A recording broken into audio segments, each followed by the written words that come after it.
Hello world. How's it going on with your beautiful selves today? Mwah. So people were a little more critical of the last video, I think because they were looking for like special salesman kinds of tricks to get women in the sack. Even though the guys that I was talking to have had sex with hundreds and at least one case over 1,000 women, I guess that's not good enough for you. I mean, there is no real super magic trick other than be nice, listen, pay attention. Some of the best players actually have a wide variety of interests because that way they can engage in conversations. They don't necessarily have to be in depth with the conversation, or they just have to know enough to keep each conversation going, right? So I do have one salesman skeevy kind of trick for those who are looking for that kind of thing, and we're going to go with that today. And I'm also going to do one more warning because whatever, I like to get on y'all's case a lot, all right?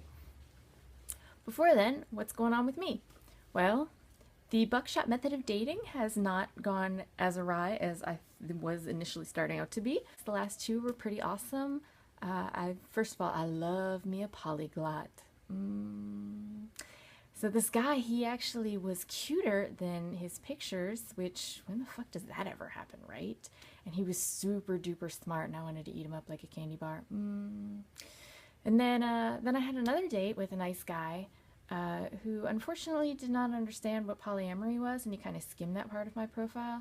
Like, look, guys, if you don't understand a part of a profile, that's what Google is for. You're already online when you're on Tinder, so hey, use that technology bullshit. Anyway, the other thing going on in my life is I just got a Brazilian. There's a certain kind of masochism involved in getting a Brazilian, I do BDSM, but y'all bitches are crazy, right? So this is my third one I've gotten done, but each time I let the hair grow out in between and took too long between, so it was like getting it done for the first time again.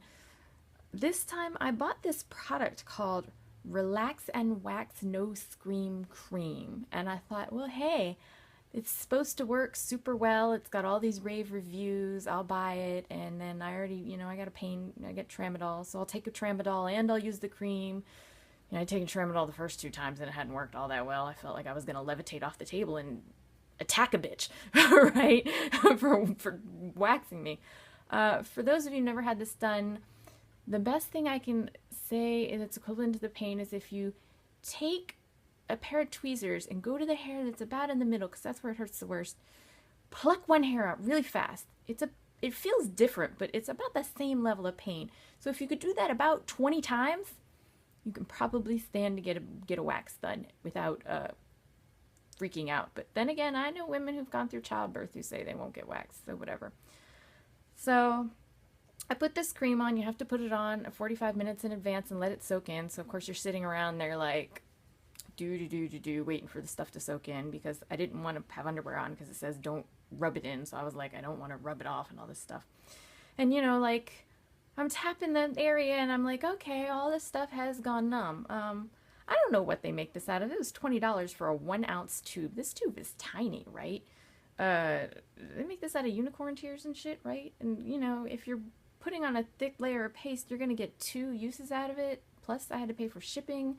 And so that adds another $10 to the cost of my wax. And I don't get cheap waxes. I go to Red Door, which don't get a cheap wax. Like, I learned that when I did my laser hair and initially went to a discount laser place. That was a mistake. They actually burned my armpits with a laser.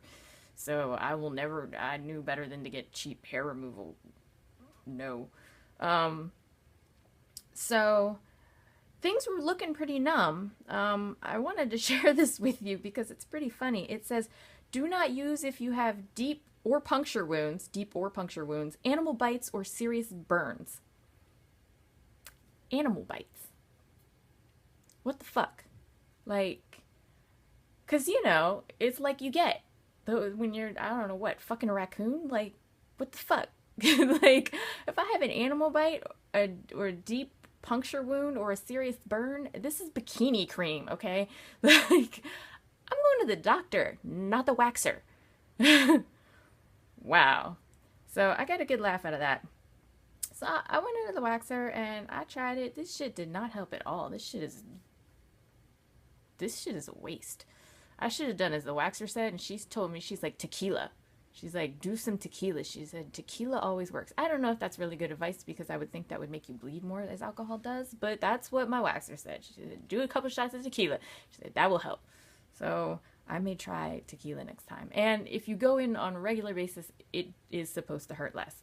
God, I hope so, because that's part of the reason I let that stuff grow out in between each time. It is painful. Except for the back.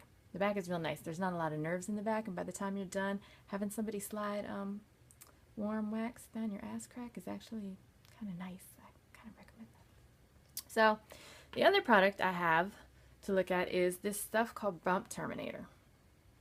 Right?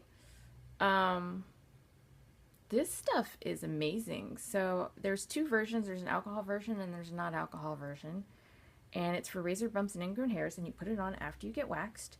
And it's good for everywhere. It says bikini area, legs, underarms, and face. It's got a pleasant smell because this is the non-alcohol version. It's sort of like an herbal. There's a lot of herbs in this one. There's a just interesting herbal smell. It's not real perfumey, so it never gave me like a yeast infection like a lot of weird perfumes do. The first 2 times I got waxed, I did not have a single ingrown hair, so I know a lot of black guys get ingrown hairs when they shave, so I kind of want to see if a guy is willing to try this stuff on their face after they shave. So if any of you guys are out there, I realize that the website is bumpterminatorwomen.com. So if one of you guys wants to try this on your face at some point, shit, let me know, right? That's one of the reasons I actually have started getting waxed, because I can't shave down there at all. I get serious ingrown hairs, but I have not gotten any ingrown hairs with this stuff. This stuff's freaking amazing. So yeah, Bump Terminator, get with that. And this no scream cream, this shit is garbage. Fuck it, tequila. Right? So that's what's going on in my life. The little tip I have for you today is a sales tip. So it helps if you get them talking about something that's interesting to them, and then you start asking them questions. Now you have to get them to say yes to the questions, which is a lot of times, well, they'll ask very generic questions. These have to be like yes or no questions. So it's really cold outside, isn't it? Yeah, it's really cold outside. Oh, this food is really awesome. Yeah. So you get them to say 3 yeses in a row, and then that's when you ask them another question that you're trying to get them to agree with. So this is when you think that you're going to be able to get them to go back, when you're getting ready to make your move. Like, you want to go back to my place? Yes, you get them in the mood to say yes. That's an old sales tactic when salesmen actually try to sell you shit that you don't actually really want. That's one of the tricks that salesmen use.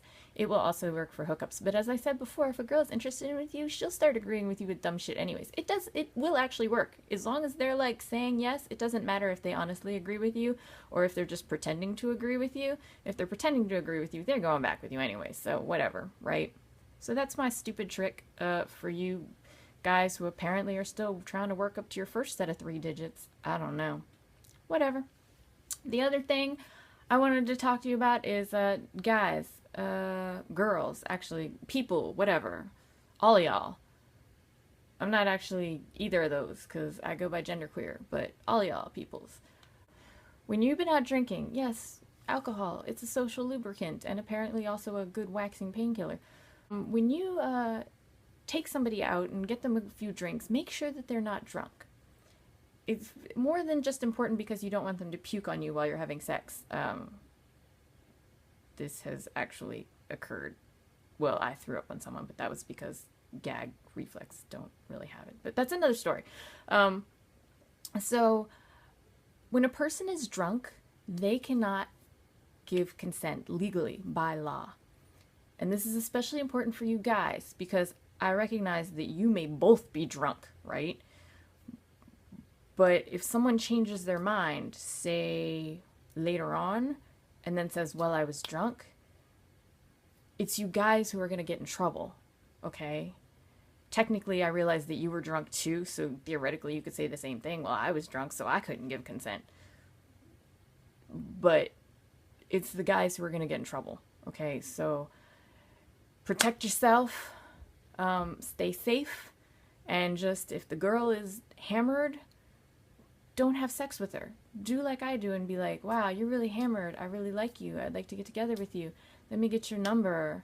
Let me make sure you get home okay. Get her home okay. And then when she's sober, see if she still wants to hook up with you. I've talked to guys all the time who I'm like, I still want to hook up with you. I won't have sex when I'm drunk, and I won't have sex with someone else who is drunk. And that's a good practice. So stay safe out there in dating land, and I will catch you next time where we actually will discuss what pictures to put on your Tinder profile. Okay? Bye.